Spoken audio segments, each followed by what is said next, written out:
ಕರ್ನಾಟಕ ವಿದ್ಯುತ್ ಪ್ರಸರಣ ನಿಯಮಿತ ನೌಕರರ ಸಂಘ 659-22 ಚುನಾವಣೆ ಪ್ರಾಥಮಿಕ ಸಮಿತಿ ನಗರ ಉಪವಿಭಾಗ 3 ಬೆಳಗಾವಿ ಇದರ ಡೆಲಿಗೇಟ್ ಚುನಾವಣೆಯಲ್ಲಿ ಹೊಸ ಪ್ರಗತಿಶೀಲ ತಂಡದ ಅಭ್ಯರ್ಥಿಗಳಾದ ಶ್ರೀ ಮಾರುತಿ ಸಿದ್ದಪ್ಪ ದೊಡ್ಮನಿ ಹಾಗೂ ಪ್ರಶಾಂತ್ ಮಹಾದೇವ್ ಪತ್ತಾರ್ ಇವರು ಅತಿ ಹೆಚ್ಚು ಮತಗಳ ಅಂತರದಿಂದ ವಿಜಯಶಾಲಿಯಾಗಿದ್ದಾರೆ.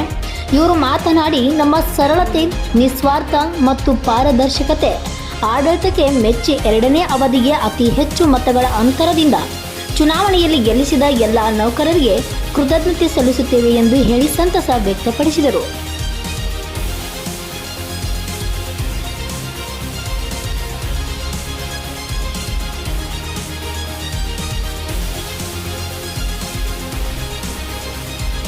ಧನ್ಯವಾದ.